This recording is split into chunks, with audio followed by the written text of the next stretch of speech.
And welcome everyone to the premiere of season 4, Riding Through the Unknown. I'm your host, Michael, and tonight's guest I am excited to have on, and we've been talking a lot about what's going to happen tonight, so you guys are in for a lot of fun, a lot of awakening. So, as they say, buckle up and enjoy the popcorn. So, without further ado, I'm going to turn it over to my guest, the one, the only, extremely radiant. Hello, I am Rita Minster, and I'm definitely extremely radiant, and I am smudging all of our wonderful space here. And before we get started, let's go ahead and create the space, okay? So let's get grounded. Let's take a conscious breath together. Ready? Breathe in divine love. Feet on the ground. Hold it. And then breathe out fear.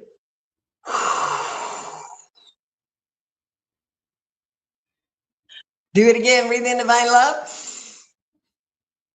Breathe in deep. Hold it. And breathe out time. We have all the time we need. This moment lasts forever. That's why it's sacred. There is no past. There is no future. This is the present. It's a gift. So allow yourself to relax and just be here now. Now, breathe in divine love. One more time. Hold it. This is a big one. And if you want to make a noise, you can. Breathe out worry.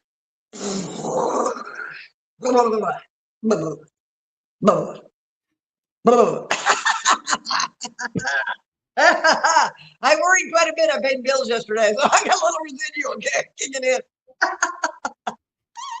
All right, namaste, y'all. Namaste. I am Rita, and I'm extremely radiant. And I was a 5th grade teacher for 20 years. I wrote down a couple things to tell you who I am, but I want to start out with this. If you are down the rabbit hole as far as the galactic story and the alteration of our stories here on Earth, then if you're in the new Earth frequencies, there's a lot of things I'm going to say. I'm just going to cut to the chase. There is Adam, Eve, and Lilith, okay? And the archetype, it's kind of like the tarot. It's the archetype that matters. It's not whether or not these people actually existed. It is the archetype. And there was a time when the patriarchy created a division between women like me, very Lilith women that are bold and equal, feel equal to men from the time we were born, and just, that dragon energy. And then you've got Eve, who are more quiet, more of that I want to be kind of taken care of. And it brings out great things in men. And I think of my brother, my sister-in-law. They have that great, I'll take care of you, honey. And that's great. But you see, we split those two archetypes. We split the soul of women. We made sluts and virgins, and there's nothing in between. Well, if you start realizing that this is all just a story, Joseph Campbell talks about following your bliss. Well, as we start diving into the Akashic records and everything that's ever been known here on Earth, we start looking at how have we changed the relationship that we have with ourselves that keeps promoting the duality that I'm not enough and I need a man, or you're not enough and you need a woman, and we're not going to survive without it, right? Because it hasn't been that long. My grandmother and grandfather, 20 years apart, he said, I want 12 kids. And she goes, he meant it. 12 kids. So we're going to this place where we have relationships who we want one, and because we would like one. But then where does that leave men? Because they're supposed to be providing for us, but then we don't need provided. Well, then that puts us in that Lilith category. And then, then we are shunned. So there's a lot to unpack there, but I want to read you this. I heard this today. This is from Jesus. And he was talking about when he said, I and the Father are one. He almost got stoned. And then he said, but doesn't it say in your scriptures that you are all sons of God? And you all, and he basically said, well, you guys are all one with God too. and that kept him alive for a little longer. But he said this: do not seek anything outside yourself. The materialistic world will only bring you ruin, because there's nothing there. You will find pain, misery, and death. Search for the kingdom of heaven within. So that's very powerful. And it goes back to the dichotomy I was in forever. I knew I was supposed to love myself, but I wanted to be with boys and men, and I didn't want to be alone. And so I've been married 3 times. I've been in so many relationships, a lot. But there was this need underneath it, because I was afraid to grow old alone. I really was. It's ironic too, but because I've been alone now and haven't dated for like 3 years, and it's not scary at all. And my mom modeled what it's like to just live your life and not be in relationships. So I'm grateful for that. But the biggest thing is, and I'm gonna stand up and do this. Okay. Oh, let's get connected. Okay, ready? Feet on the ground, hand on your heart. I am grounded into Mother Gaia. I am connected to my spirit guides and my ancestors. And I'm divinely protected by my angels. And we're asking Archangel Michael, Gabriel, and Saint Germain to create this sacred tunnel, this sacred little cocoon, so that we can share unity consciousness, Christ consciousness, and the evolution that comes to us as we forgive and ask for forgiveness and humble ourselves to the point of realizing that we are one with the divine. Oof, yes. Oh, I got chills. All right. So some of the things that we have in here, we have an angel, obviously. And we have a couple that are like dancing. Isn't that sweet? Oh, gosh. And we have some selenite. We have some whimsy. And also some big dolphin energy coming in from Bimini. The wild dolphins there, which is right above Atlantis. And we're moving lots of energy. This is the color right now moving into the year of the horse. This is amber, constituted amber. And this is really good to put on your solar plexus or your heart chakra or any chakra to move energy. And because we're talking about love, we have a wonderful wand. And this, anything that's given to you as a gift is twice as powerful. This is my friend Rudy gave me this one. And of course we have selenite, but this is my sister gave me this one. So that makes it extra special. So, oh, and of course we have dragon energy, and let's not forget this. We're going to be making some wishes. So we brought some genie energy. You got to rub on the what is it? Genie in a bottle. And this is some beautiful fluorite. It's just from Mexico, that big cave in Mexico. So, and also, just to let you know, if anybody wants to pull a card, I will pull a card for anyone who wants one. Faye Temple Oracle deck, beautiful card. And this is our thought for the day. Ready? Oh, and I brought this along. This is my mom and dad, 1950. And they were getting married on the farm. There's a full moon. And the roosters were making noise in the background. So, isn't that neat? So, it's a whole different world. And, oh, they're both in heaven now. So, they worked their stuff out. All right, here we go. You ready? This is the world according to Mr. Rogers. Reverend Fred Rogers is in heaven right now. And here's some of his wisdom. You ready? So perfect. It always helps to have people we love beside us when we have to do difficult things in life. Wow. I just think that's so, isn't that profound? And we'll say it again. Isn't it always, it always helps to have people we love beside us when we have to do difficult things in life. Isn't that like the best reason to actually date? Boy, Match couldn't even give me that one. Let's not go there. Okay, I'm going to do something so everybody get grounded and have a little fun here. Stand up. If you haven't stand up, you can stand up and back up a little bit. This is by the way, this is Rita Forest mural. Manuel Cruz III painted it, and he lives in California, and he does murals for houses. So it's really good to embody your body a little bit, stretch. And Michael, I know you can't stand up, but you can put your hands up above you and pull and lean back a little bit. Oh, this is so good.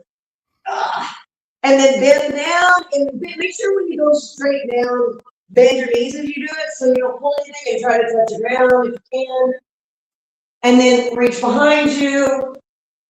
Oh, just stretch, stretch, stretch, stretch. Allow the energy of the deep breathing that we're doing to get into your body. Now, one of the things that I want you to do is get into your body by feeling it, okay? So, one of the things that's really good to get you in your mood is skipping, okay? So I'm gonna skip, and to skip in place.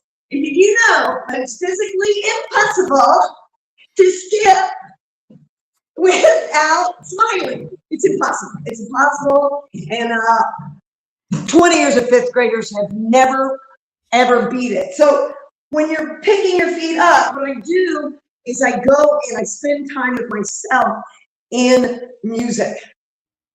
And then I feel me, and I look at me. I've been a dancer my whole life. So for me, that's how I get into my body. But you can also get into a big tub of Epsom salt soaked water and float in that water and pull all your energy back to you. It's about pulling your energy back to you, right? Right. Whoa, okay, here we go. Whew, okay, breathe in. And breathe out. Okay, so I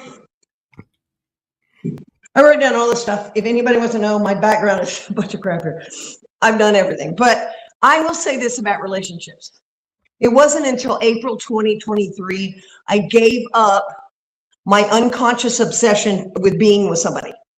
And it took dating somebody who had a drug problem. I didn't know about it. And he just kind of blew up and had an anxiety attack on day 10. And it forced me to just go underground for almost 3 years now. And I knew that I needed to do that, but I was never at a place to where I could. And it really came down to, I didn't feel safe. I didn't allow myself to feel safe alone. I didn't even know it wasn't even hot wired. It wasn't something that was even an option when I look back because of childhood trauma, right? So I was molested when I was a child. I was not actually, a lot of people are raped. I wasn't, but that experience changed the dynamic of the relationship with that relative, and it changed my whole life for 50 years. Because now suddenly I'm a black sheep, but I was a 10-year-old and somebody was trying to be sexual with me. That isn't me. But of course we take on, what did I do? Why are you not close to me anymore? Why am I not allowed in your life anymore? And it's taken me 50 years to go, oh, okay. It's all stemmed from that. And that I need to just, and I've already said, you can go with God. And I forgive him for what he did. I don't forgive him for treating me a certain way for 50 years. Long time. But again, are we judging ourselves? You see, okay, when I was in college, I got to tell the story short, promise. When I was in college, I read The Psychology of Male and Psychology of Female based on the archetypes of two stories. One of them was the woman who was Cupid, Eros. He got pricked by accident by one of his arrows and fell in love with a human, right? Well, he married her, but she couldn't see him during the day. Like, he would turn the lights off and they would just be together at night, and everything was going hunky-dory, of course. But then her sister said, hey, you're probably married to a demon because you've never seen him. He's probably a demon. And so she gets worried. And of course, there was an agreement with Athena that if it was 30 days and she didn't see him, and then they could stay together forever. And of course, some candle wax hit his shoulder, and he wakes up, and of course he's Cupid, so he's freaking gorgeous and the big wings, you know, and then he flies away forever.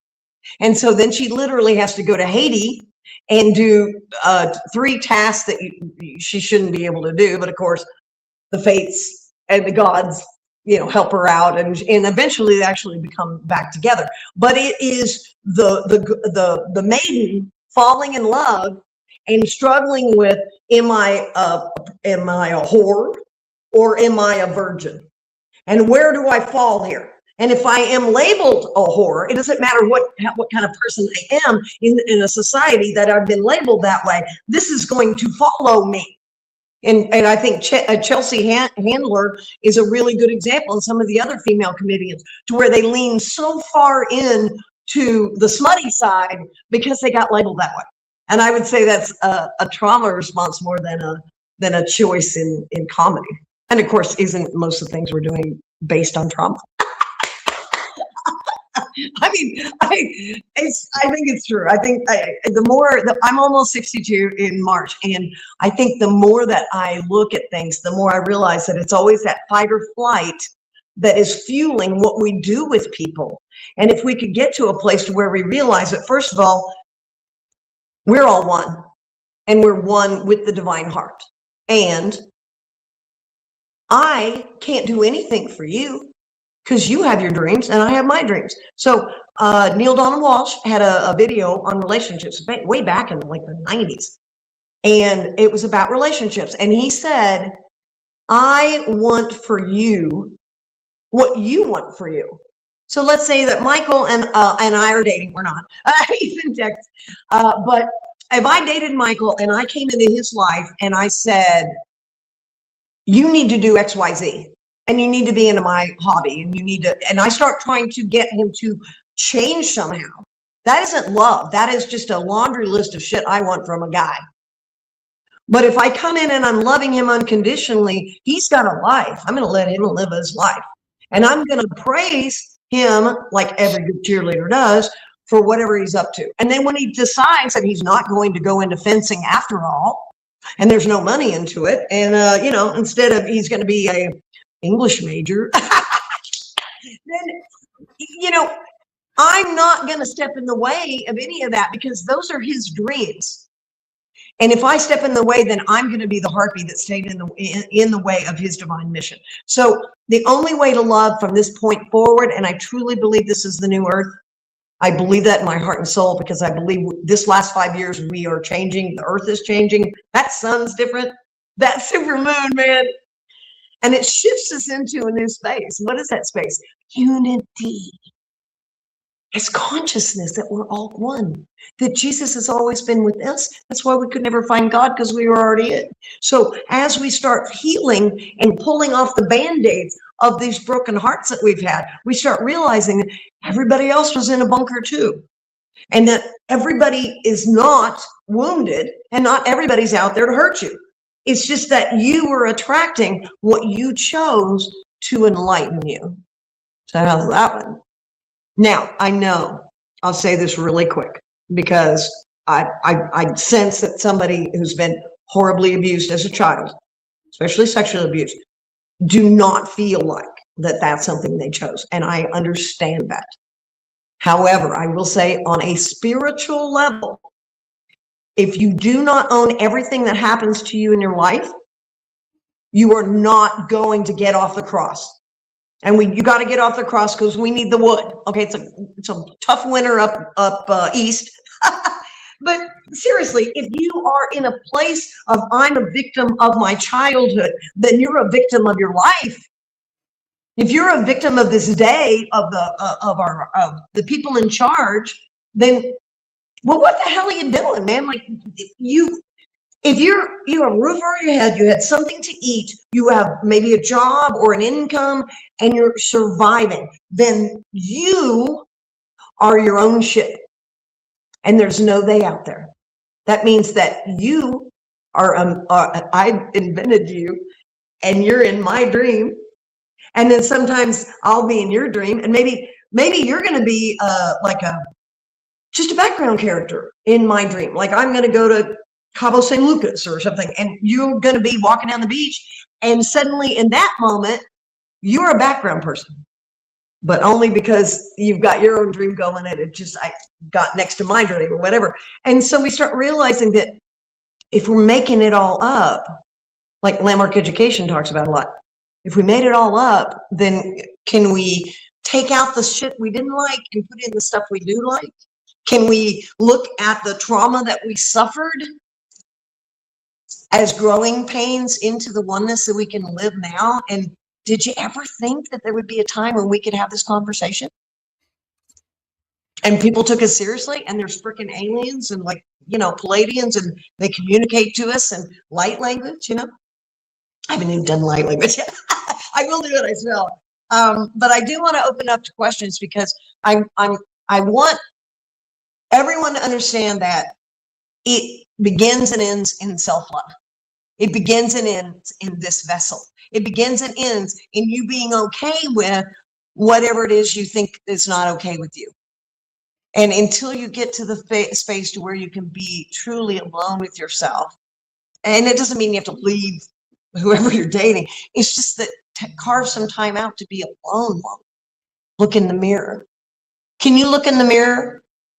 Can you look in the mirror and go, there she is. There's a guy that got rich on like Facebook or YouTube, and he's a black man, and he goes, hey, baby girl. And he runs there, you're like, and that's exactly what he does. He comes up. Oh, and I lost my, I think this isn't charged. Is there a problem with the speaker? No, we can still hear you. Good. I'm taking this thing off. All right, good. So anyway, yeah, it's like there's no way out there, and everything that I'm creating myself. Wow. That's moving her. By the way, I'm Gen X. Can you tell?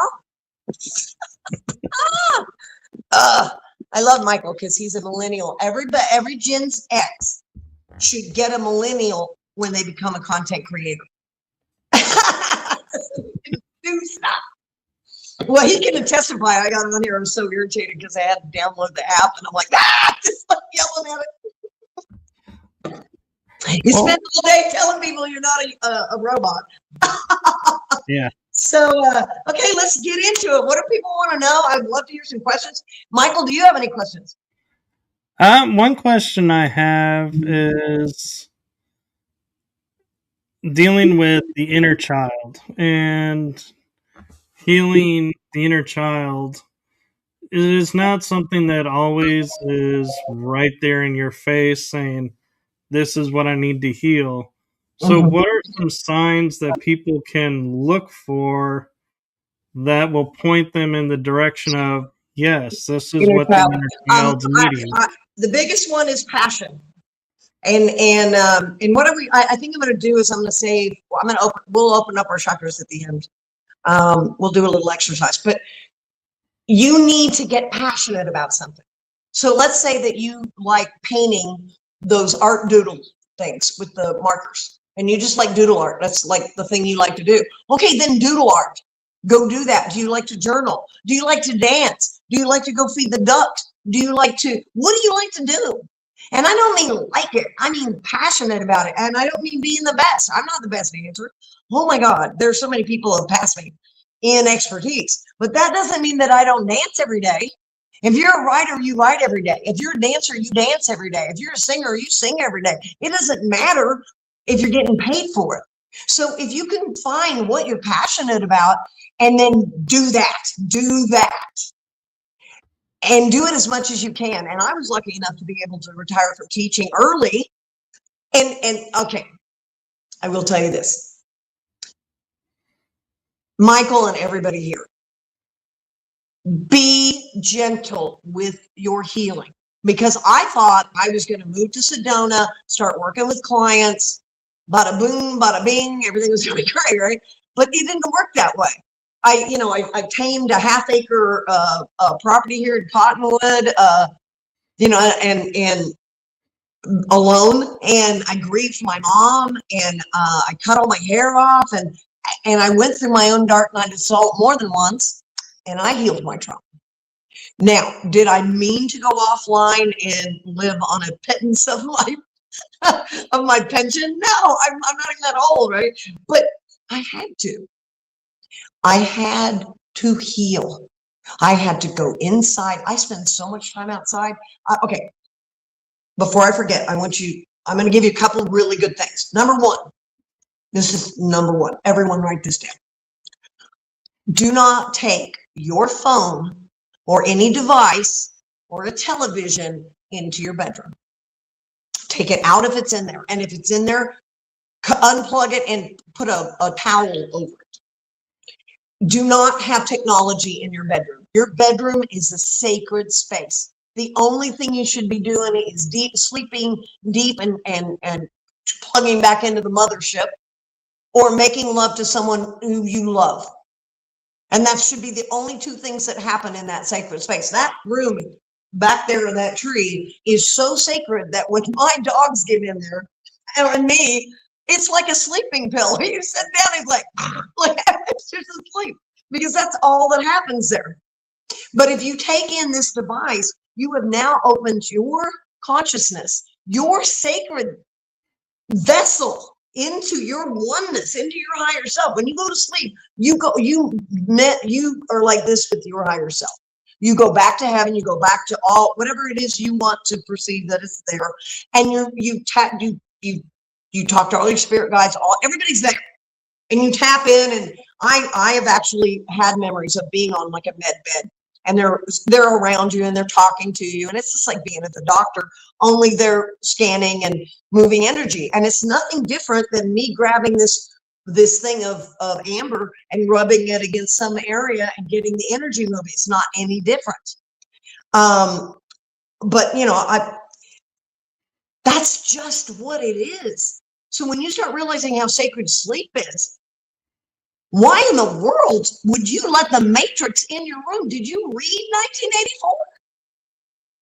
Where there's a screen everywhere, and then when they thought there wasn't a screen, haven't you wondered why you go into restaurants in the last 20 years and there's not one? I mean, I went into a restaurant, they had little mini TVs at the table. Like, what? And giant ones hanging everywhere. I hate it. I won't go to, I try to avoid every place that has a TV. But it's hard now because they are plugging it in, just like George Orwell said they would.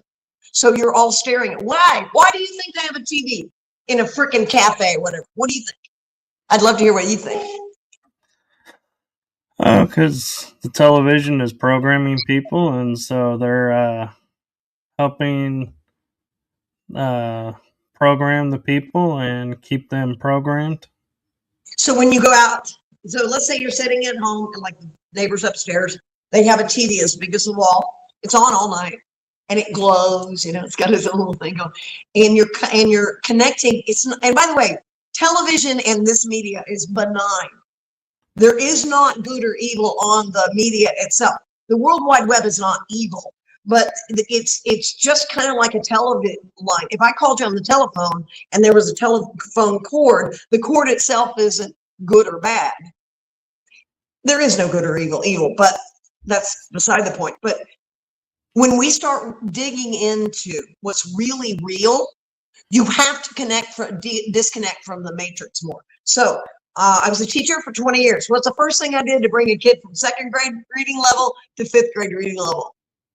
I got him off video games from Monday night to Friday night and limited his TV time. And literally, boom, all of a sudden they know how to read, everything's great, and then they are, get interested in books. We have to pull ourselves away. I have all little tricks that I do myself because I'm playing a game. How much can Big Brother not see me today? How much can I not be on a video, right? So I put it on airplane mode just to piss off the matrix all the time. And it's just fun. And I can charge my phone back. I'll put it back on, and I'm a content creator. So I probably shouldn't be, tapping out so much, but I turn it off when I go to bed and I do not hit that button because I have it on airplane mode if it's in there, and usually I'm like an alarm or something. It didn't come back on sometimes several hours after I wake up, because you see, I train myself. There's no emergency that's more important than my sleep. All my relatives are in heaven right now, and my sister's fine. So it's like, I'm not going to be fooled. Here's it. Why do we have to have a credit card? Something could happen. Why do you have to be on the TV? Because the television's telling you something, and then when you see it out, you go, oh, see, look, we were supposed to be watching, because they told us before we had to watch all the time. Look, here we are and we're watching. They said the same thing, and they all just connect into the Borg. It's all that big Borg. I'm a marketing major, and they told us in the 80s, well, they used to tell the truth. They told us in the 80s that how they were using NLP to do stuff. And that was right about the time that Europe started saying, well, screw you. We don't want to do that to our people. They're not that stupid. And so, but we plunged forward. And so now we have this reality that people cannot unplug from a little device. That's madness right there. That's madness. This is a device. Okay, this right here. It's a phone. And it's got some AI in it. I get it, but it does not have a soul.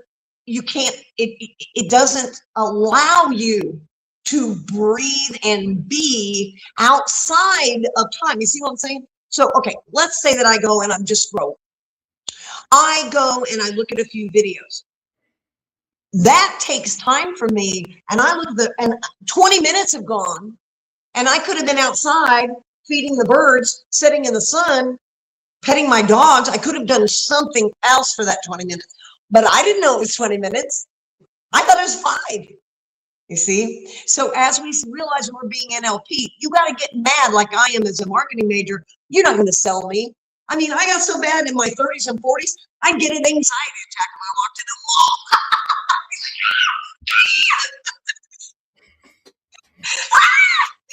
And I only went for bras and underwear anyway. I buy everything else from resale shops. I don't, unless I'm on vacation. But the thing is you invest in what you're passionate about.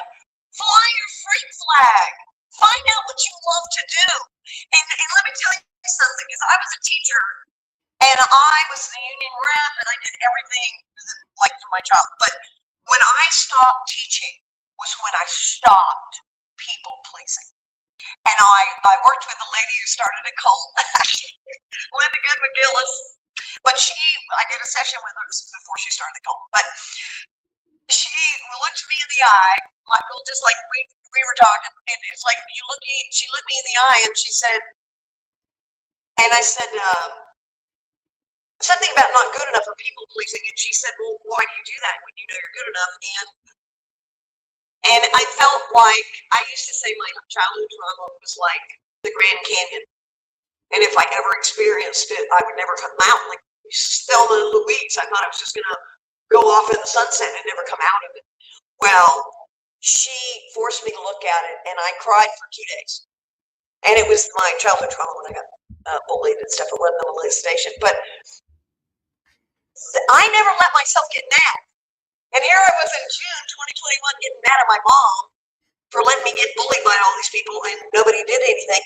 And my mom had just had a stroke and she was 92. So talk about bad timing. But I allowed myself to feel that. And I finally got to let it go. And then I started to unpack the fact that that had fueled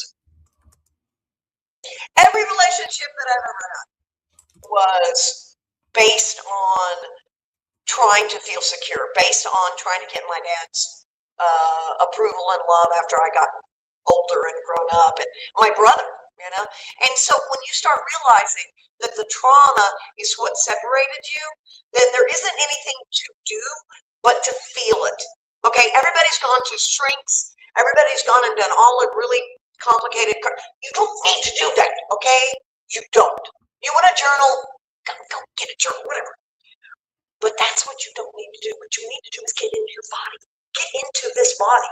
Feel what's going on in this body. Move it. Dance. Touch it. Get into an Epsom salt soak and feel your body all over and look at it. Love it.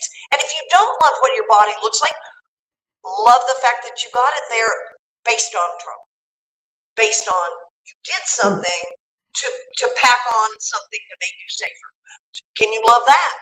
Can you love the armor that you put on so a man wouldn't touch you anymore because you got molested as a child?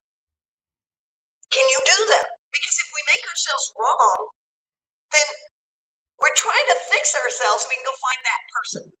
You have to just stop with you and realize, first of all, I'm never going to be fully healed, and that'll never happen.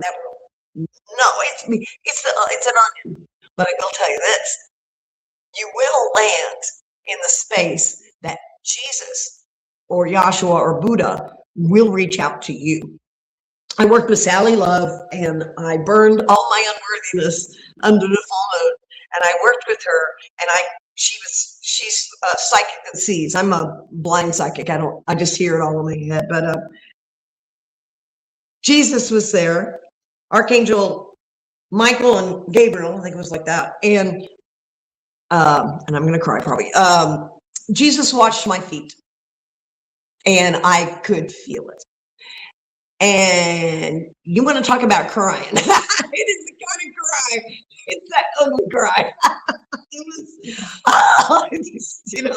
It's just, and then you let go of, I'm not worthy. How are you not worthy? Jesus washed my feet. And so since then, I heal in Jesus's name. And I had a dear friend, and I love her to death, Marilyn Channel's Adirondack Council.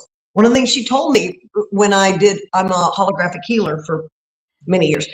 And I do this because I'm Catholic. And she said, you may not do that. And I'm like, that's hot wired into my connection, into my experience of the divine. And if somebody has a tough time with that, they're going to have a tough time with me, because then, what if I channel Yahshua? It's going to get even weirder if I start speaking light language. So as we start expanding into our higher self on the plane of Earth, which is what's happening now, our DNA is being activated. The dragons have been loose. All of the protective grid crap around the Earth, well, you know all this, is being removed or has been removed. This is the age of Aquarius. And the question is can you be this person or this person? Can you be there for somebody? And do you want to be there for somebody? Because sometimes all we need to do is just self-heal, and maybe we're never going to be in a relationship. I don't know. But there is a divine masculine and divine feminine within each of us that has to heal in order us to move into our divine mission in earnest. And everybody's still on their divine mission. I don't care if you do an entire life and at the end you go, oh, and then it's over. You chose that life, and there's no mistakes. And so anyway, let's open up some questions. Come on, let's go. Let's party, dude. We need to dance. We need to. How does the holographic healing work? Oh, it's easy. Holographic healing is the same thing as Reiki. It's just that it's just like anything. You have to have the faith. So remember last time that we worked, you can feel my energy. I can feel your energy. Well, we are connected. When two or more are gathered in my name, the spirit is there, source, God, whatever you call it. So if I'm connected to you and my spirit guides and your spirit guides are all talking together, okay? So the healing is happening whenever we connect in this fashion. So as we have this little cocoon we have right now, our spirit guides have basically gotten together, and they're talking in the lunchroom. And they're discussing ways to move us into our highest timeline. And so to go back to what you can do for your wounded inner child, get physical, stop thinking, okay? A child does not sit around and go, when I was 3, I think that was traumatic. No, a child goes to play. You want to play? You want to play, Michael? You want to play? Hey, Michael. I love playing. You want to play? What do you want to play? What do you want to play? I like playing cards, playing outside. There you go. Cool. Have you ever done this one? You ever did it? Okay, yeah, you have to go. Okay, ready? Need to say green light, ready? Oh yeah, green light, red light. You walked 2 steps over the red light. I did not. I did not cheat. I did not cheat. You didn't say quick enough. So the thing is how easy is it to play? Well, I don't know. How easy can you get off yourself? How easy can you get over the fact you're a grown up? Whoever said you were anyway. I will insert that you're more your inner child than you think you are, because you walk around with this armor on. I'm a grown up. I'm grown up. I'm adulting. That's just bullshit. We're all walking around 5-year-olds wanting people to love us. That's it. We really are. We're walking around, like Snoopy walking around Peanuts. Me, and that's what we want. We want to be loved, and we want to be loved. Why? Because we are loved. But how do we get to that inner child? You don't have to wade through all the crap that happened to that inner child. You can go to the inner child before that happens. And as you start to feel what happened, feel it in your physicalness, go take an Epsom salts bath, burn some sage, do some writing, do some crying, but you can move that trauma out of your body. And I want to say this especially for women, you are not your trauma. You are not what happened to you and what other people did to you. You're not. You are a divine goddess, and that's why they wanted to keep your fire from flaming up and taking over the patriarchy. If you are listening to this, then you already know that you have a divine mission. And the question is, well, then what the fuck is it? Do you want to know? Are you really want to know? Because maybe you're going to have to wade through the fact that a bunch of kids, when you went to that new school, chased you home with pine cones and tried to kill you for 1.5 years. That's happened. And I had to feel it. And then I had to cry it out. And then I can go to an Arizona cafe and come back with trauma, because people can be so cold here. And it's in the past, I had such armor that I couldn't feel the things that could keep me from being hurt. You see what I'm saying? So now, Michael, what I do is I protect my little girl. And there was a neighbor the other day that started talking smut when I was just having a normal conversation. And I went off on him. I mean, my dragon came out, my mama bear came out, and I just went off on him, because you will not drag this young lady, this little girl, into any conversation that isn't safe for her. Because you see, my adult is keeping her safe. But you see, my adult's in the background, because my adult had to run shit for up to 57. I worked from 10.5 to 57, and now I'm in the background. And I had a near-death experience 4 years ago, so that does speed things up. I will mention that. But when you sit down and think about it, me, there's nothing different between us. But you walked a path, I walked a path, and then we met in the middle. And we're bringing information about a new way of living. Think about that. Isn't that? I mean, it's mind-blowing to me. It is. So anyway, okay. Question. Let's get some questions. Come on. No, it is very cool. And I love the synchronicities, how they happen and energy just brings about. And on this show, I've talked about my near-death experiences, and I've had guests about them. And so I would offer, if you are open to, could you share what your experience was like? Because everyone's is different. Sure. I'll give you the Cliff Notes version, because I don't want to go on and on. But I was very sick at 19. I had Candida albicans, and they put me in a mental ward, and they gave me Navine, Thorazine, Cogentin, and a bunch of drugs. And at one point, I attacked a nurse. She was messing with the patients, and I went after her. And I was in Taekwondo at the time, so I was pretty fucking tough. And I had red whelps all over my body. I had hypoglycemia, food allergies. My immune system had just dropped. And they put me in a straitjacket and put me in a padded room strapped to a table in a straitjacket. Sorry.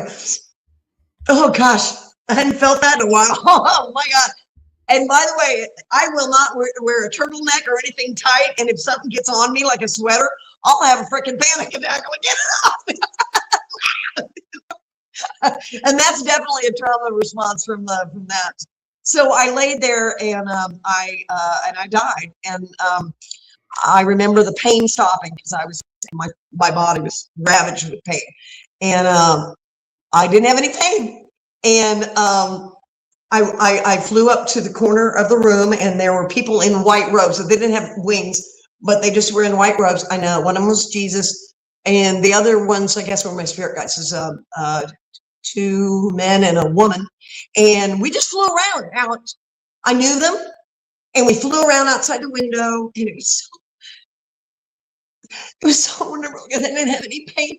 It was so love, and there was love, and I knew him, of course, and like I was just like, yeah, nirvana.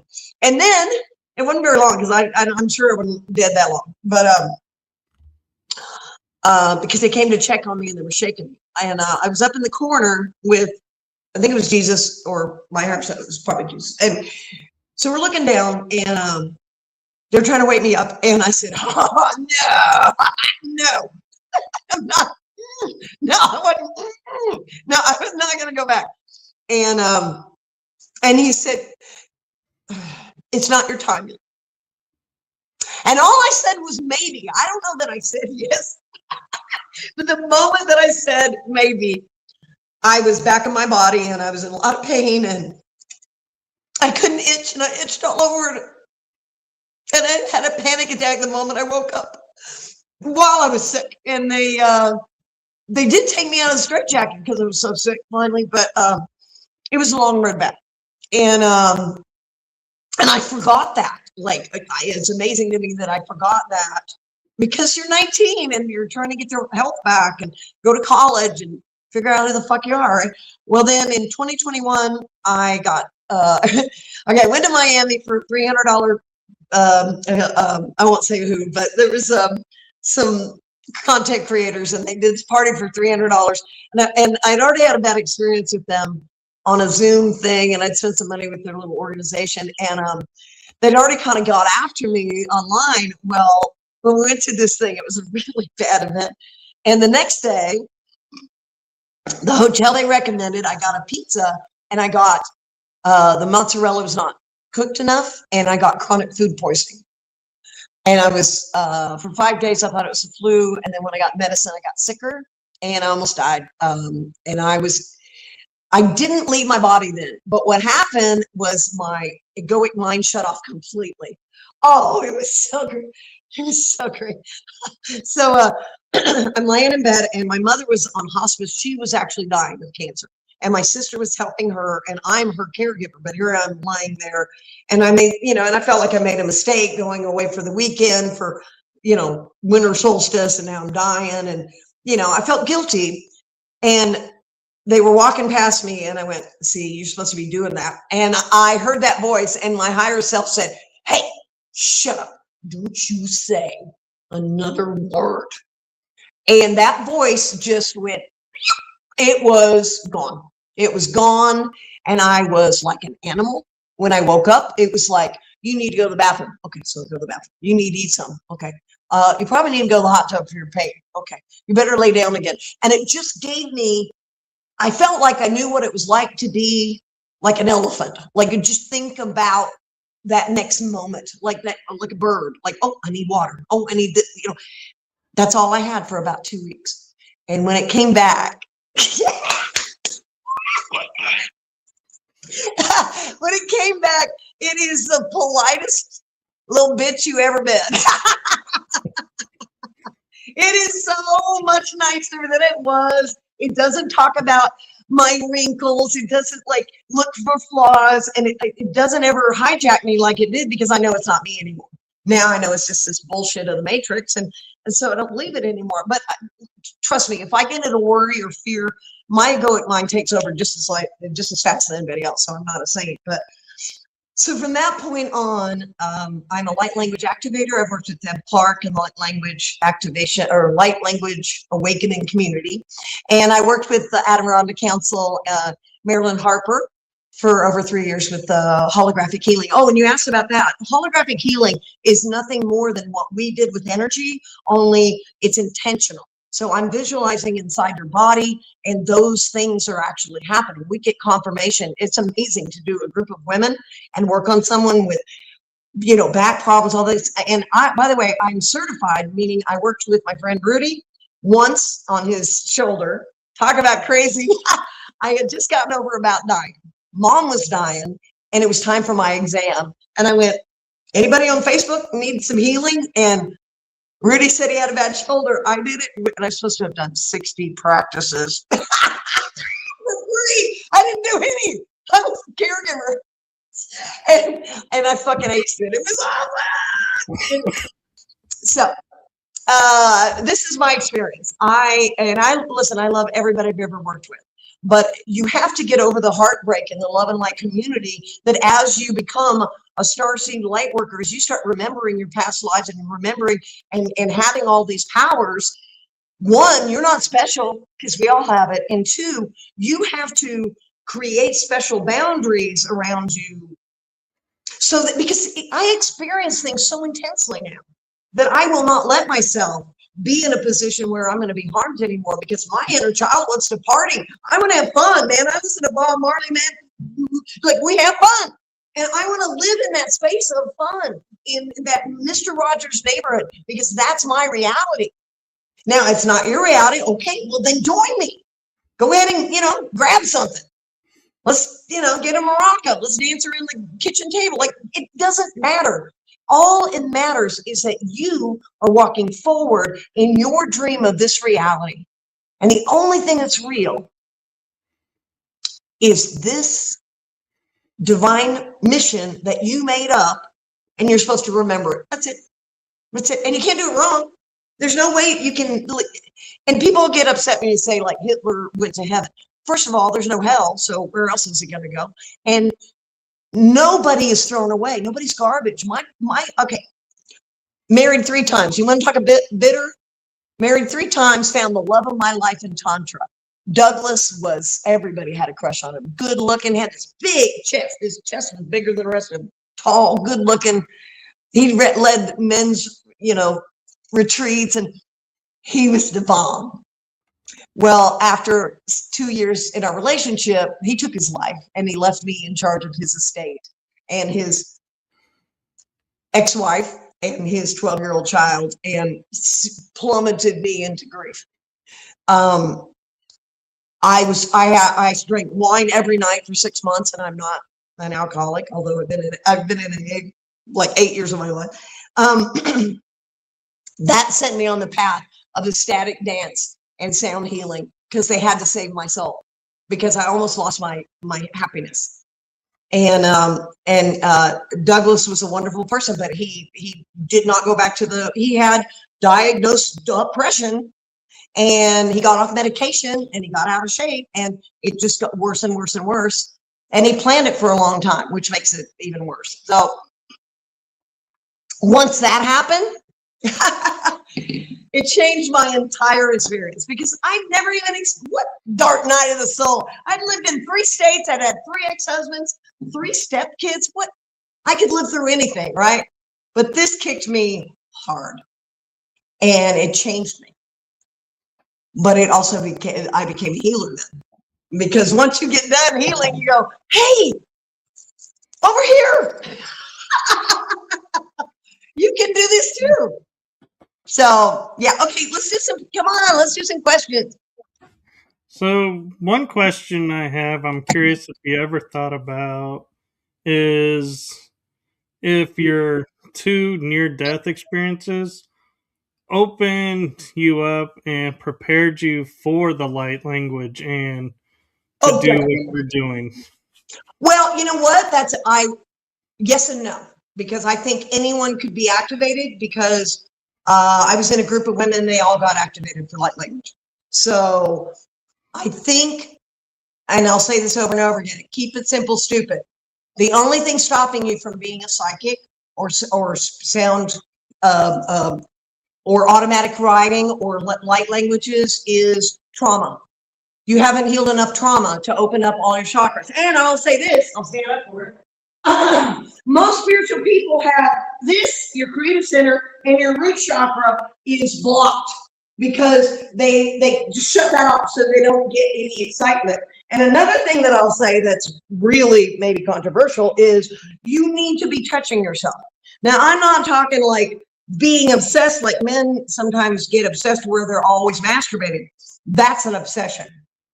I'm saying you need to touch your body and move that energy.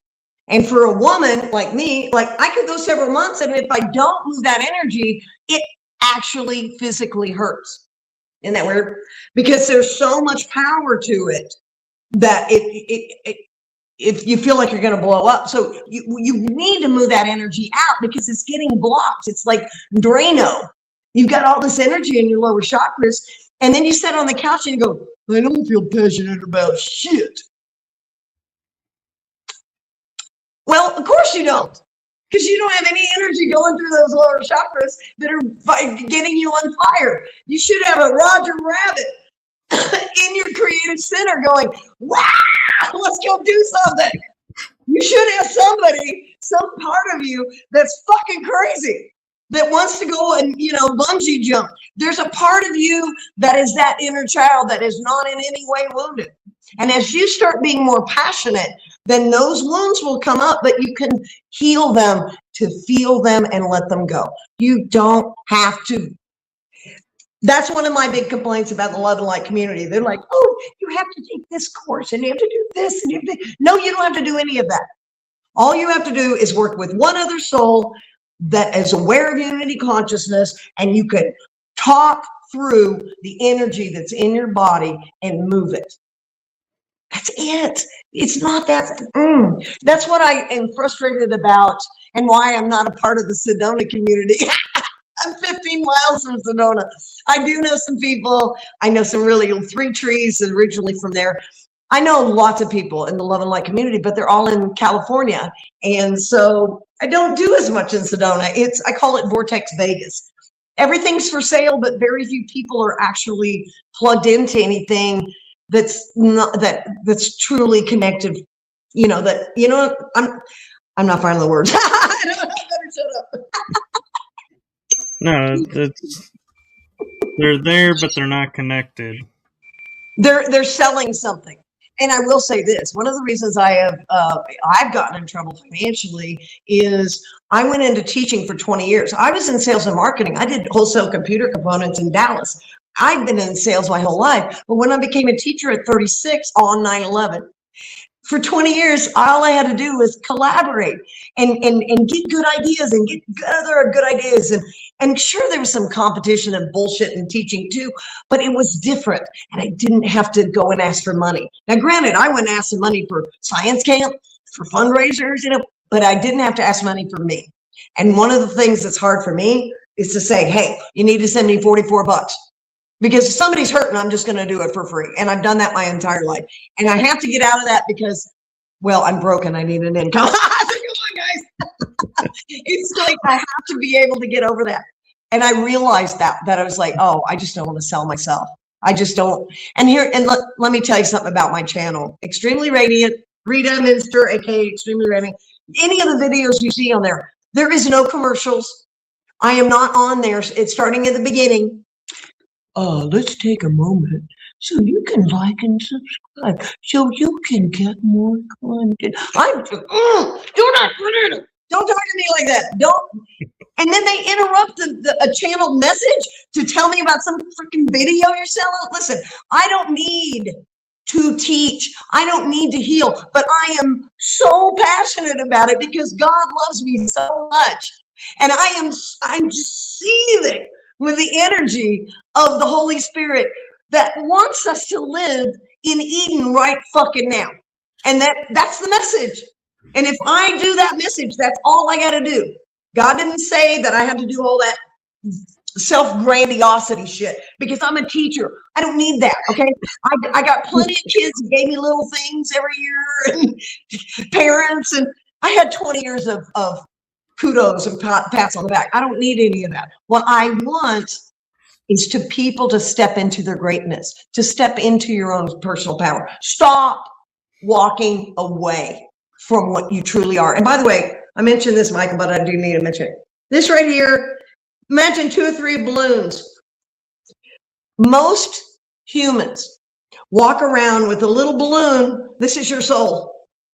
Your soul's up here and you disassociate. And when something else happens, there's another balloon. So a lot of times you're not even in your body. And that's why dancing is really important, or moving. You don't have to dance. You can stand. You can just move. Get in your body. Touch yourself. Are you here? Hello? Like, are you in there? Because most people aren't. They're off in the ether. And that's why, like I said, don't have technology in the bedroom, and take some time outside with no technology. Go outside at least 30 minutes to an hour every day, no technology. Go outside with nature. No, don't take your phone and take pictures. Like, literally get away from the phone. Go to and eat a meal without your phone. Leave it in the car and just look at people in the diner. You probably freak them out, but do it, because I want you to be in my Gen X life.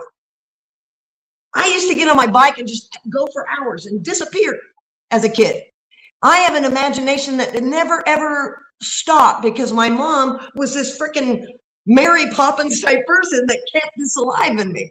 And so I'm so grateful for that. And that she's on my spirit team, of course. So we have an opportunity to be so passionate about life, but we stop. We stop ourselves. Why? Because we're going to look weird. Well, everybody's weird. Dear God, everybody's weird. So fly your, I can't ever say that. Fly your that should be a tongue twister. Fly your freak flag. Thank you. Fly it. Be weird. Be, because this doesn't help. Living like this, I lost my balloon. I lost my little balloon. The balloon. This is what happens. You see somebody that's 200 or 300 pounds, or somebody that's really, really skinny, or whatever, like any of those extremes where they're hurting their vessel. This is what you're doing. You're walking around like this. This is my soul. My soul's right here. Because you know what? I could get hurt, so I'm going to keep my soul right here. And you're just walking around like a freaking zombie. You are a zombie because your soul is not here in your heart. And when you start walking around with your heart on your sleeve, you are not going to be hurt. Michael, I'm going to use you example.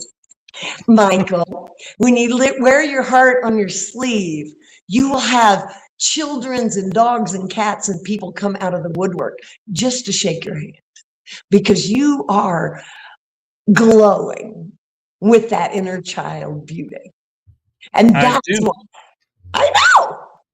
That's what I'm saying. But fly that flag. Get out there. Put that out there for people. And let them see it. Because that glow is who we are. That passion is who we are. Right? So we've got to get some questions. Come on, let's do some questions. So if somebody is looking to,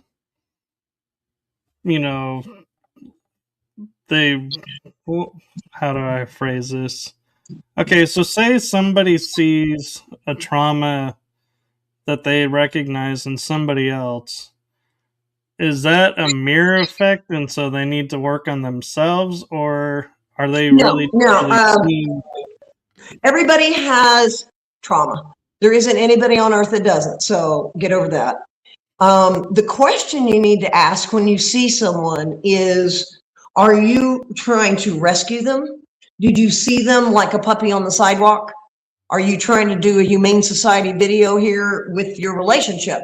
Like, are you collecting strays? And I don't mean that in a mean way. I'm not saying it ugly. But I mean, I went out with a guy that was much younger than me, and he was a meth addict. I didn't know that. But why did I do that? Because I was hurting because my mom just died. And I had, my vibration was, I was even drinking alcohol, which I don't now. I brought that kind of energy around me, and then it got into my space. So the question that I would ask you is, when you get around someone, how's your trauma?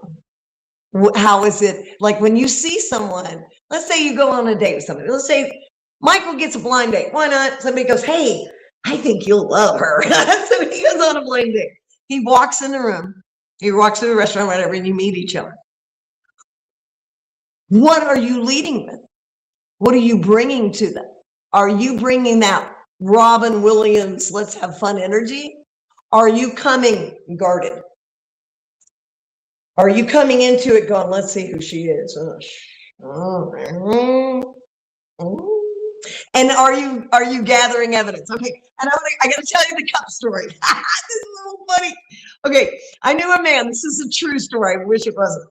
I knew a man in a meetup group. We never dated or anything, but he told me that his mother had this thing about coffee cups, and she always had them upside down because she didn't want roaches or dirt to get in them, and it was much more logical. She had a whole psychology around this cup situation, right? Well, poor guy. He was raised with these cups, right? So he would literally, and he told me this, he would go out with somebody and go into her cabinet and see how she had the cups and dump them if it was not.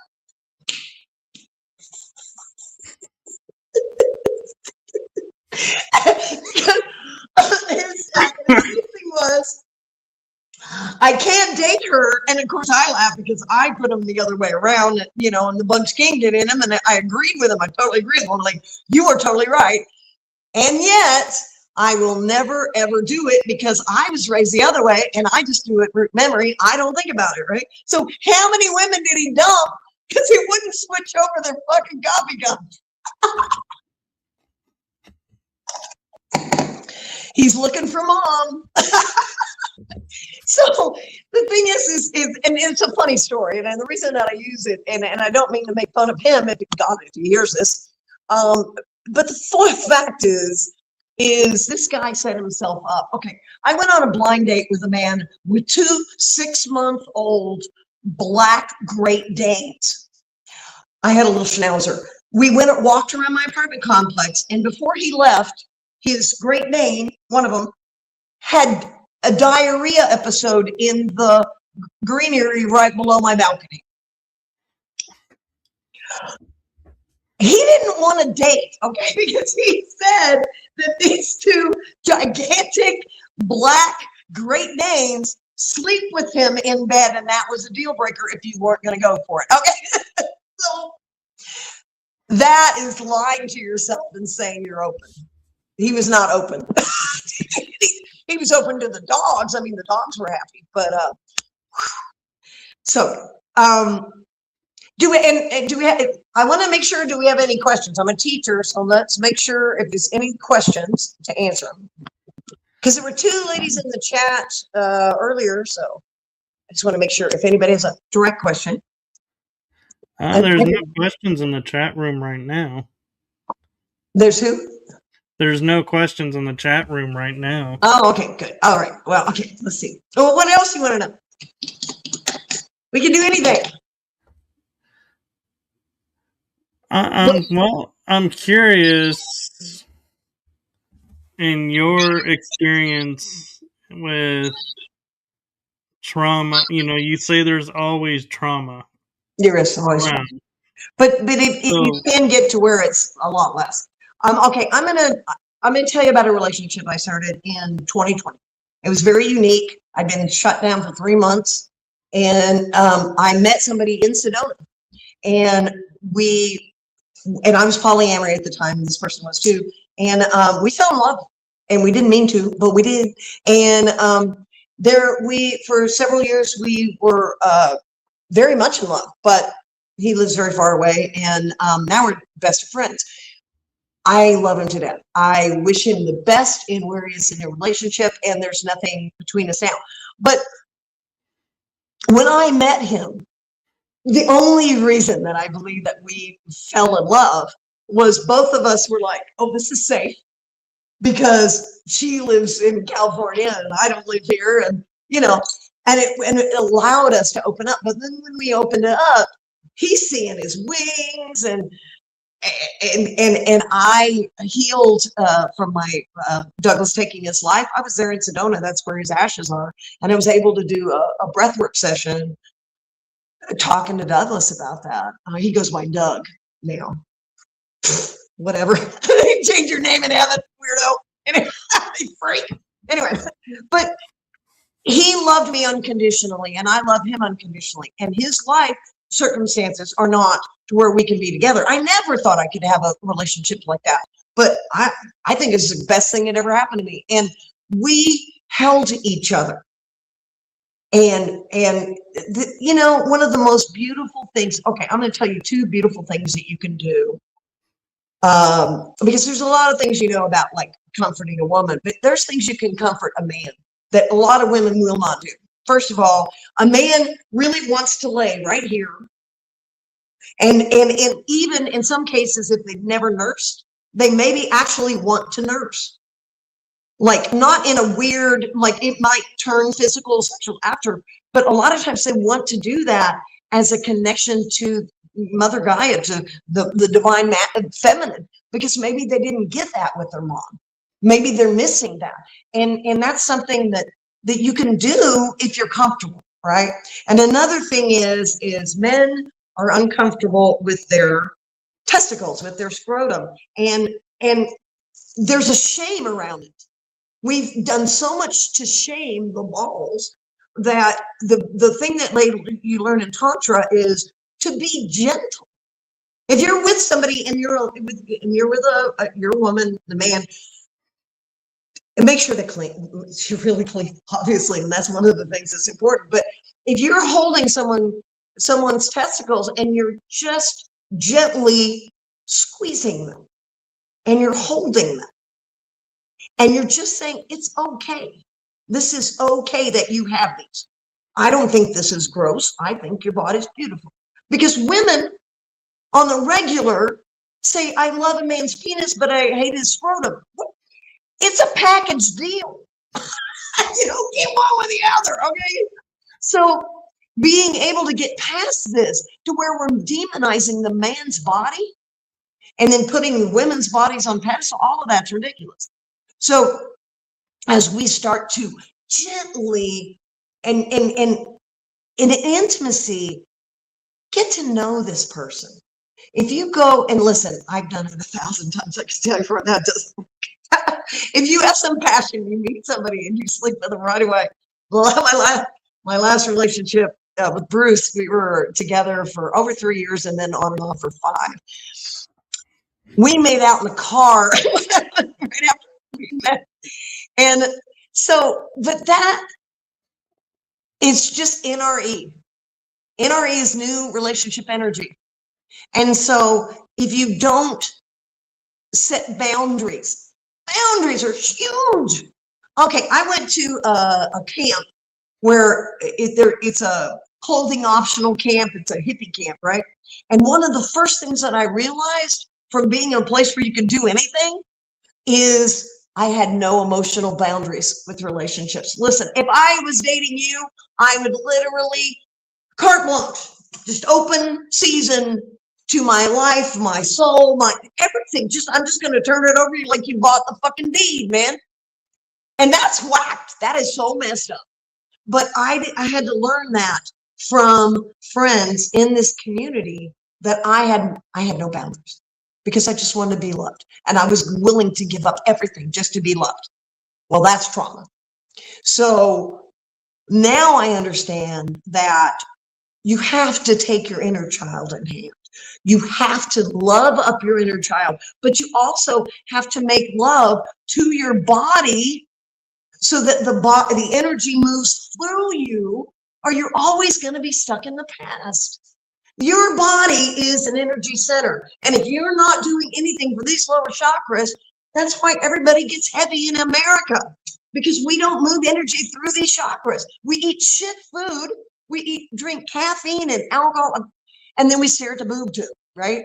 So I don't even own a TV. I haven't for 5 years.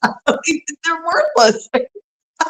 So all I know is there's no way they out there. Love yourself up and be silly.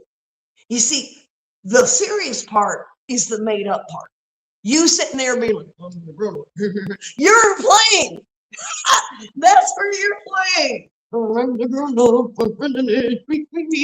It's like South Park. I mean, you can't laugh at it, because it's like, right?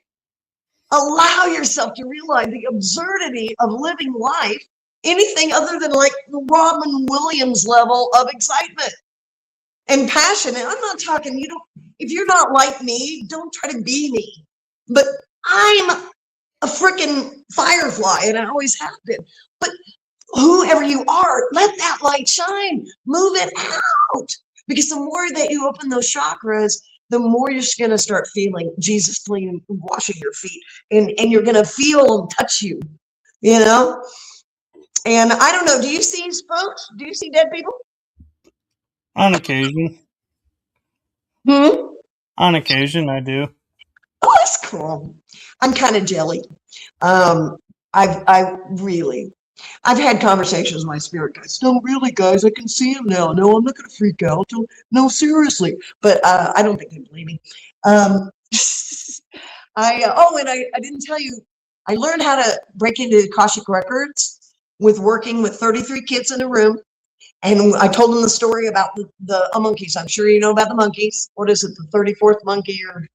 The 100th monkey. 100th monkey, that's right. Well, so I told them the story about there was bananas in the sand, and they buried them, and then eventually a female monkey went and cleaned it off in the ocean, and then she taught the whole tribe. Well, then they went to an island that's, I don't know, 10 miles away, 20 miles away, 100 miles away. It's a different island, same kind of monkeys. The first day, a female monkey goes and grabs it out of the sand, washes the banana off so there's no sand on it. So it proved that there's a collective consciousness for the monkeys that they don't have to relearn that. So those whichever, those monkeys, the ones with neat tails, they already learned that skill. So it became something known, and then they just evolved beyond that. Well, everything that's ever been known, that's how I used to teach. That's why people used to get mad at me too. Because my students connected into the Akashic Records. We would visualize, we would do mindfulness, and we could connect into everything that's known. And my kids would ace tests and got more and more smart. And it wasn't just pulling it, it's bringing that knowledge in and keeping it. And I didn't even know I was doing it. That's how I became a Akashic Records hacker, is teaching kids how to visualize and meditate. So anyone can hack into all of their lives, but I will say this. I think it's a trap. And if to go into too many past lives, and I think you can get down a rabbit hole and never come out. So if you're going to do something with past lives, and I know you agree with me, QHHT is the kind of session that you want to do, because your higher self, you get to talk to your higher self. And for me, the biggest thing is to talk to my higher self. I've done 2 QHHT sessions, and oh my God, just years of worry fell off of me, because I finally what am I supposed to do this? Or what about this? Like, I got to talk directly to my soul. And gosh, it's so refreshing to get it straight from the horse's mouth. I actually have an interesting question for you. Yeah. With dealing with trauma, and trauma aside, so to speak, we always talk about balance of the divine masculine, divine feminine. Oh, I'm glad. But I wonder, now, if the true balance is divine feminine, divine masculine, inner child.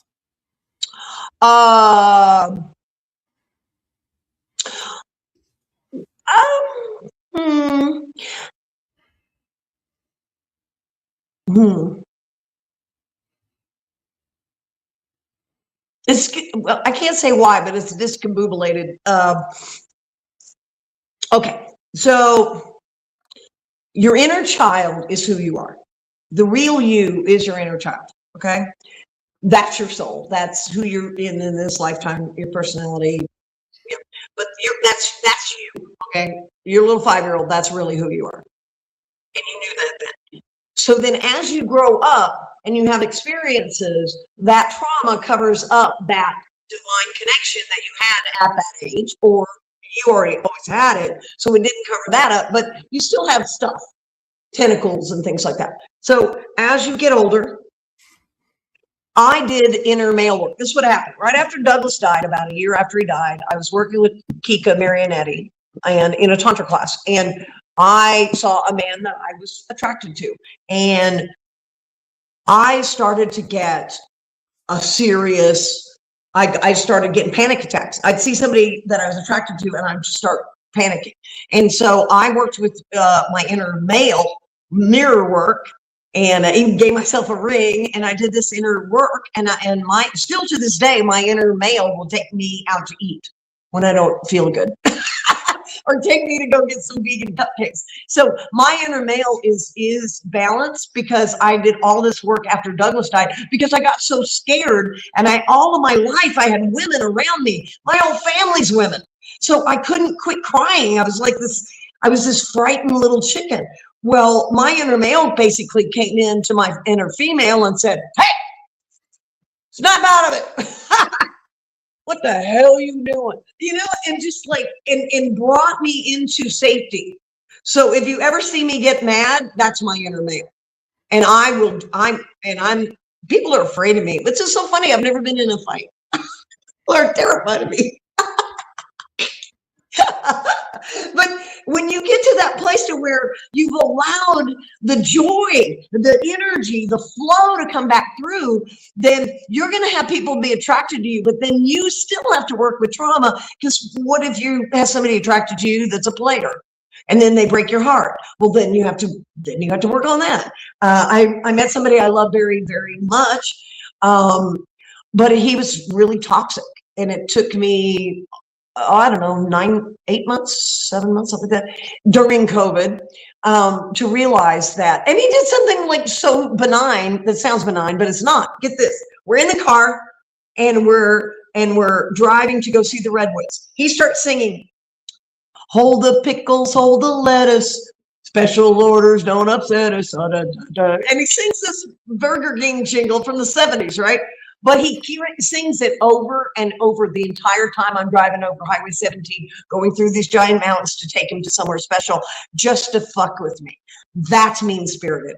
That's a broken person, right? And so if someone is ever in your space and you do not feel joyful, just listen to your child. Your child will tell you what you think of somebody the moment you meet them. But we don't listen to their inner child. We defer to the thinking brain that puts them in a certain category.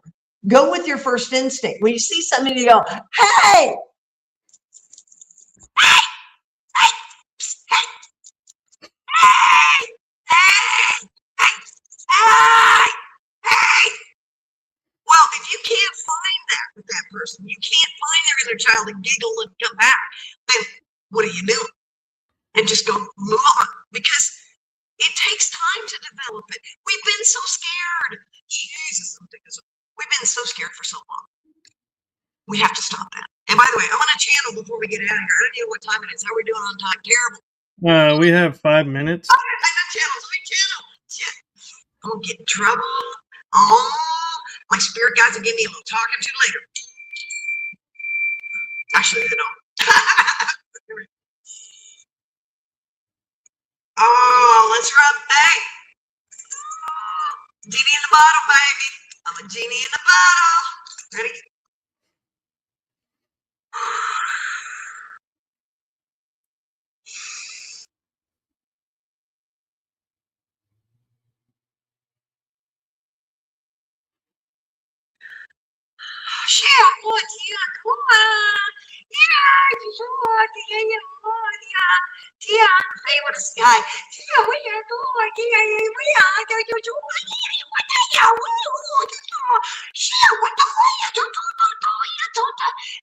they're saying to you, Michael, you should know better. You should be calling the Fed.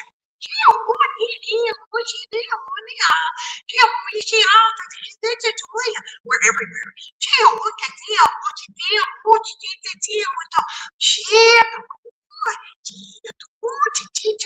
They're saying we can teach you dances.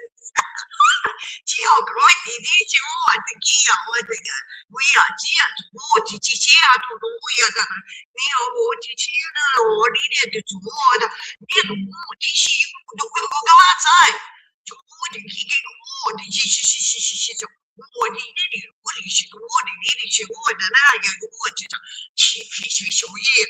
So serious. What are you so serious about?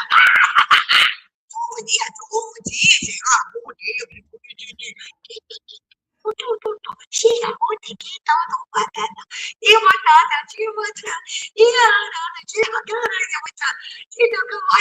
were laughing. They're so serious.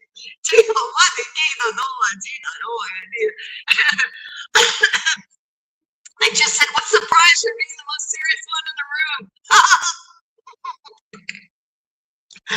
That's a good question. Did they give out a prize? The most stoic goes to.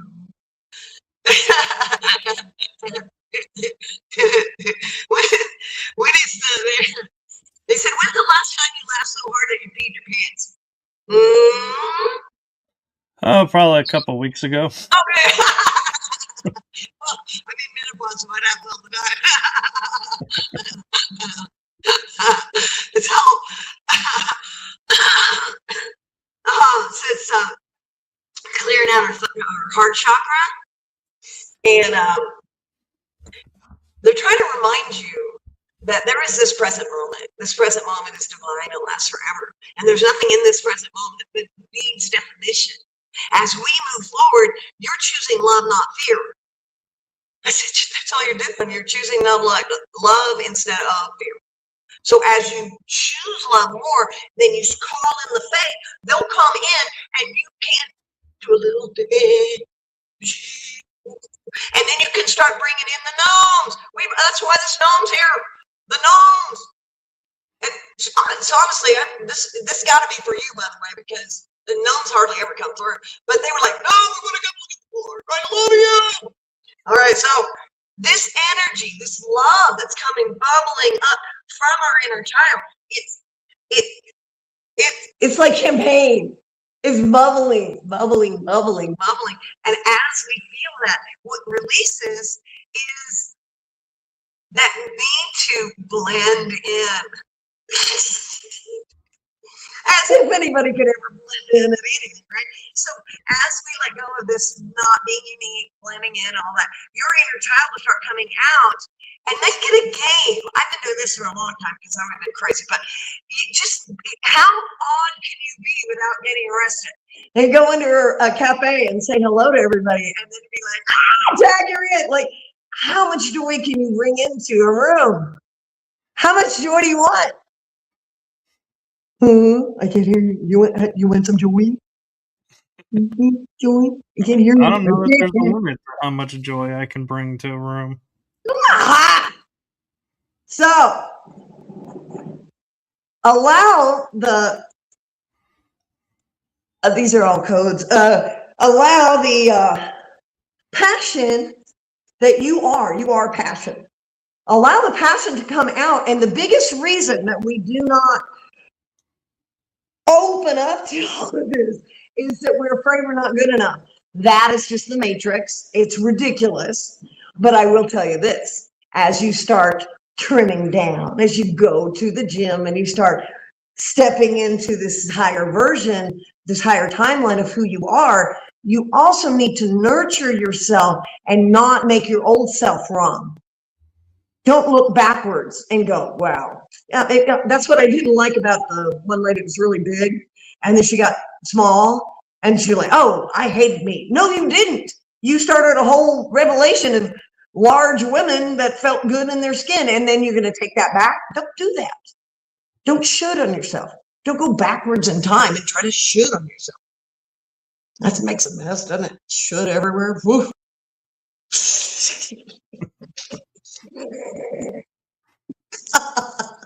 So as we lighten up, we realize it's not that hard.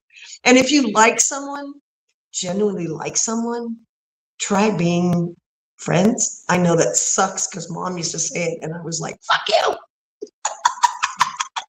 But honestly, if they're not interested in your life and they don't want to hang out and play checkers with you and get to know you a little bit, then they probably are not really in for it for long haul. So it's nothing personal. It's not that they're wrong or right. It's just what do you want to choose? And we're definitely gonna end with this because we did it the other day. I'm feeling chills. Here we go. You ready? This is a big go in.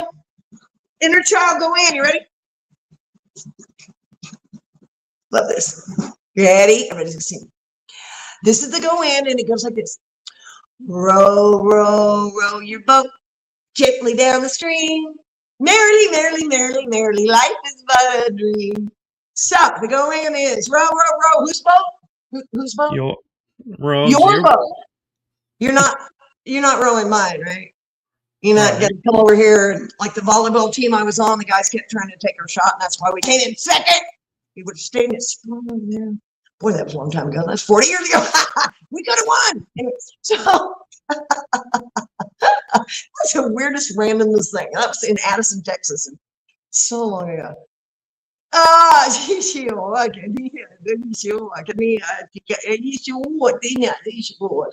Row, row, row your boat gently down the stream. How do you do it?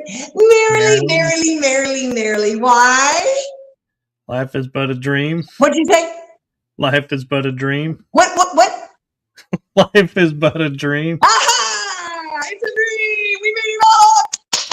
So if it's a dream, it means you get to take things out, put things in, put in your dragons, put in your powerful dolphin energy, put in the possibility of loving the way you actually want to love and not taking a consolation prize, being that person.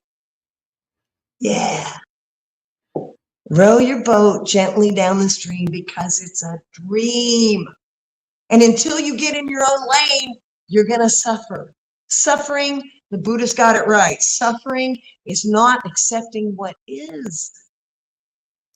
Hello? It is what it is. And there's nothing wrong with it. And you get out of duality. You know how you get out of duality? You realize that it was all bullshit anyway. There's no way you can get out of grace from the person that created you. It's like Play-Doh. Like you fashioned a Play-Doh into a gun, and now the Play-Doh can no longer go back into the Play-Doh thing because it's now a gun. That's as stupid as it is as believing that you could do something to lose God's grace or help. But I will tell you this. Most people walk away from God because they're so terrified of their own power. We are not afraid at all of being a couch potato. We are fine with that. We are terrified of stepping into our power, and then God's going to ask us to do shit. It's like, if I do that, that means you're going to want me to do this, aren't you? And yes, I will tell you right now, yeah, too much is given. That's a Bible. Too much is given, much is expected. So that means I can heal. There are two women that at that camp that I helped move energy, move spirits out of their body. They were possessed. That's Jesus shit, man. I don't need validation on that. That I'm saying this energy's here. The new earth is now, and you can do it, and so can I. And if I did it, you can do it. And that's where we have to get out of. We have to quit grandstanding and going, look at me. Well, it's not going to be look at me when your next door neighbor, who's a chain smoker, suddenly starts speaking light language and he's psychic. What are you going to do when everybody on the block is now psychic? What are you going to do? So yeah. You can't do that for the money. You got to do it for your divine mission. And I promise you, if you start doing what you're passionate about, let's say that Okay, go back to doodle art. Let's say you do doodle art. You love that. Do that, and spirit will open up something else that will be bigger. Because I believe every star seed and every light worker is going to be the leaders, because meek will inherit the earth. I believe that we will be the ones that set up the communities, the communal communities, and teach people how to love. I believe that with all my heart and soul. I really do. And you one of them. Can't get out now. Yeah. You signed that little agreement. Yeah. Thank you for sharing everything and all sharing your knowledge. What's the best way people can get a hold of you? I'm on YouTube, Rita Minster, aka Extremely Radiant, and I'm also on Facebook. And I don't have 5,000 friends yet, so you can friend me. And if you want a private session, you can send it to my PayPal account, which is extremelyradiant@yahoo.com. And I'm doing a special $44 an hour for anyone that wants to work, and we can do anything. I can activate you. We can work on trauma, pretty much anything that you want to do. And I have a money back guarantee too. So if you're like, you're not worth $44, I'll give it back. It ain't about money. It's about activating your divine power, because our DNA is changing. Did you see the sun today? Did you see it? It's like, it's white now. And it's got this big aura around it. It's like, it's a miracle to be here at this time. But I will say this, because I don't want everyone to think I'm all freaking Pollyanna all the time. I was in tears last night paying my bills, and in a lot of fear and a lot of worry, because this matrix, it ain't playing. We are in a very, very important time. So allow yourself the grace to take a nap. Allow yourself to step out of the fray. Don't go to a protest if it's going to break your heart. Don't go to that, that place where the cows are being abused if it's going to break your heart. Protect your soul, because that's all you got. Yes, thank you. And thank you to everyone who watched and will watch. And so I will end it with my heart and the heart of my show to you. Thank you for what you're doing for humanity. Thank you. Ooh, definitely feel that. Isn't it incredible? We get to do this. We get to talk about this, and people are not throwing us in the mental ward anymore. Yay. Well, thank you all for this premiere episode and tuning in, and stay tuned for more episodes to come. Definitely. We'll definitely do this again. And let's definitely get creative. I'll get on your short list. And with that, we'll say good night, everyone. Namaste, y'all. Love and blessings. Bye.